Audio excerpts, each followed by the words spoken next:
प्यारे अभ्यर्थियों नमस्कार। स्वागत है आप सभी का आपके अपने YouTube channel RP study fever में।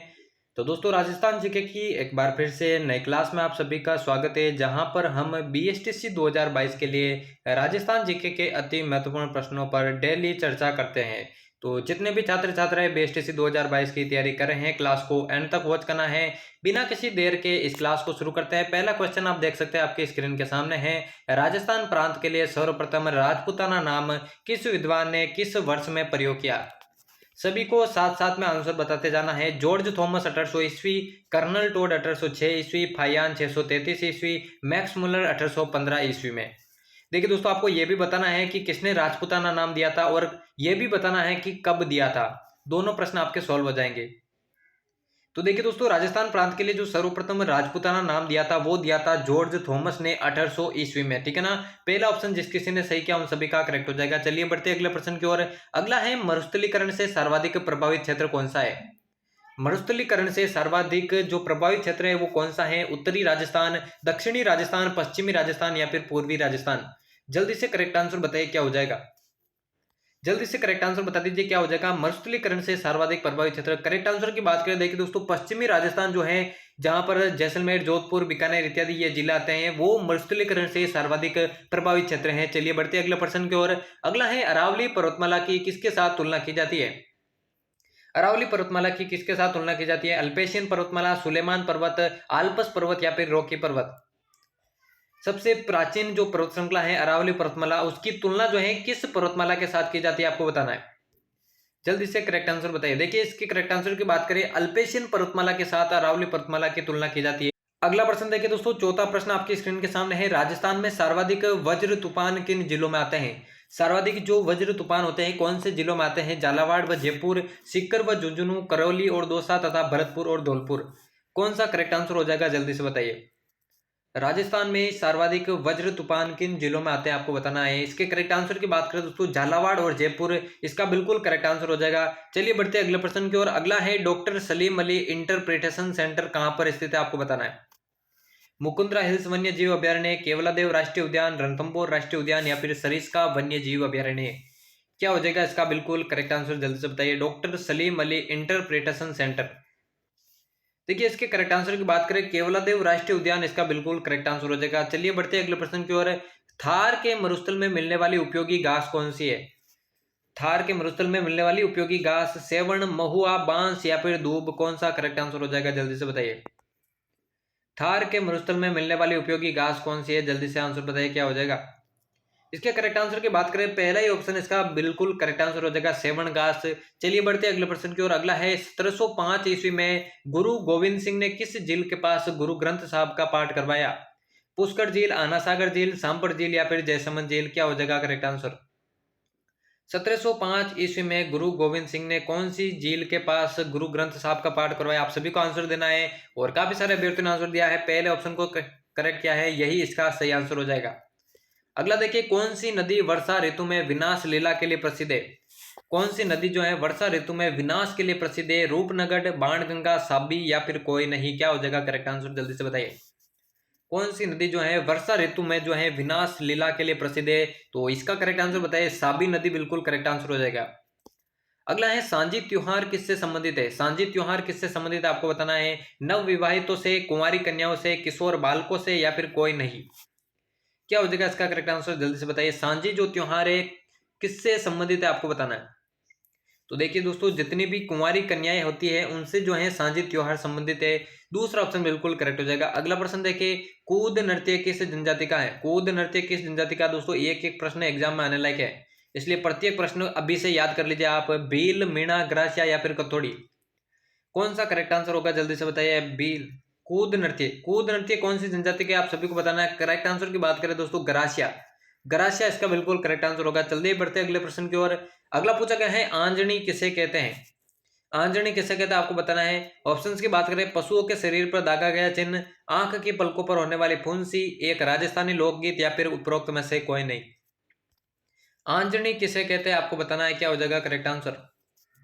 आंजनी की बात करें, देखिए दोस्तों, आंख की पलकों पर जो फुंसी होती है उसे ही आंजनी बोला जाता है। दूसरा ऑप्शन बिल्कुल करेक्ट हो जाएगा। अगला देखिए, अगला प्रश्न है वालरा कृषि से क्या तात्पर्य है। बहुत बार प्रश्न पूछा गया है, वेरी वेरी मोस्ट इंपोर्टेंट प्रश्न। वालरा या फिर जूमिंग कृषि से क्या तात्पर्य है। ऑप्शन की बात करें, आदिवासियों द्वारा स्थान बदल बदल कर खेती करना, सिंचित खेती करना, शुष्क खेती करना, आदिवासियों द्वारा पानी में खेती करना। आप सभी को आंसर देना है, क्या हो जाएगा इसका करेक्ट आंसर। वालरा या फिर जूमिंग कृषि की बात करें दोस्तों, आदिवासियों द्वारा स्थान बदल बदल कर जो खेती की जाती है उसे दोस्तों आपके वालरा या फिर जूमिंग कृषि कहते हैं। अगला देखिए, जयसिंह चरित्र नामक ग्रंथ की रचना किसने की। जयसिंह चरित्र नामक ग्रंथ की रचना किसने की। दलपत मिश्र ने, कुपति मिश्रा ने, राम कवि बिहारी। क्या हो जाएगा करेक्ट आंसर, क्या हो जाएगा करेक्ट आंसर, जल्दी से बताइए। जयसिंह चरित्र नामक ग्रंथ की रचना किसने की थी, आपको बताना है। इसके करेक्ट आंसर की बात करें दोस्तों, राम कवि बिल्कुल इसका करेक्ट आंसर हो जाएगा। चलिए बढ़ते हैं अगले प्रश्न की ओर। पृथ्वीराज रासो के अनुसार राजपूतों की उत्पत्ति कहां से हुई। राजपूतों की उत्पत्ति कहां से हुई पृथ्वीराज रासो के अनुसार। आकाश से, सूर्य से, अग्निकुंड से या फिर चंद्रमा से। करेक्ट आंसर बताइए क्या हो जाएगा। पृथ्वीराज रासो के अनुसार राजपूतों की उत्पत्ति की बात करें तो दोस्तों अग्निकुंड से उनकी उत्पत्ति मानी जाती है। तीसरा ऑप्शन इसका करेक्ट हो जाएगा। अगला है, रानी पद्मिनी की घटना का मूल स्रोत कौन सा है। रानी पद्मिनी की घटना का मूल स्रोत कौन सा है। राज प्रशस्ति, पद्मावत, एकलिंग महात्म्य, कुंभलगढ़ प्रशस्ति। क्या हो जाएगा करेक्ट आंसर, क्या हो जाएगा इसका करेक्ट आंसर, जल्दी से बताइए।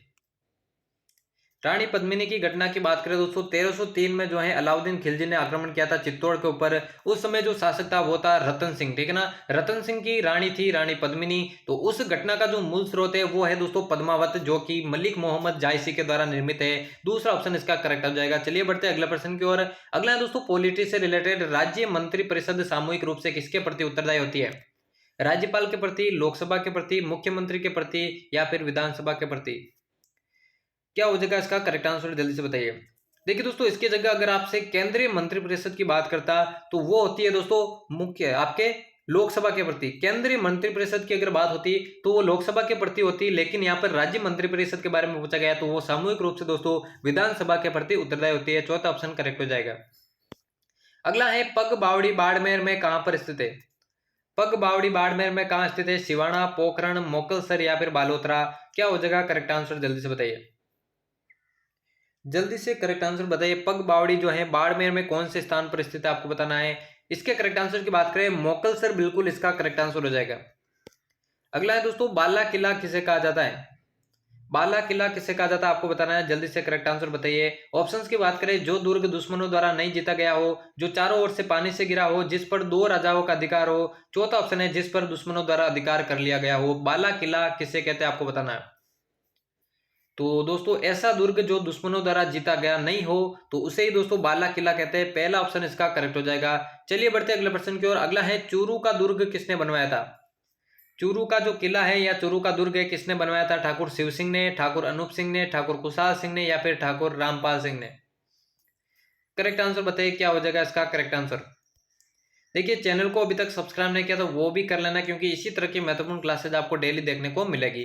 चूरू के दुर्ग की बात करें, ठाकुर कुशाल सिंह ने इसका निर्माण करवाया था। तीसरा ऑप्शन करेक्ट हो जाएगा। अगला देखिए, कटारगढ़ किस दुर्ग का भाग है। कटारगढ़ जो है कौन से दुर्ग का भाग है। अचलगढ़, गागरोन, कुंभलगढ़ या फिर जोधपुर। आपको मालूम होना चाहिए दोस्तों, कटारगढ़ में ही दोस्तों 9 मई 1540 को, ठीक है ना, 9 मई 1540 को किसका जन्म हुआ था। तो मारवाड़ के शेर महाराणा प्रताप का जो जन्म हुआ था दोस्तों कटारगढ़ में हुआ था। आपसे यहाँ पे पूछा गया है कटारगढ़ किस दुर्ग का भाग है, तो यह है कुंभलगढ़ दुर्ग का भाग। तीसरा ऑप्शन बिल्कुल करेक्ट हो जाएगा।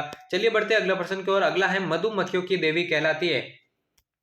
मोस्ट इंपोर्टेंट प्रश्न है, मधुमक्खियों की देवी कहलाती है करणी माता, रानी सती, सुंदा माता या फिर जीण माता। करेक्ट आंसर बताइए, क्या हो जाएगा। मधुमक्खियों की देवी।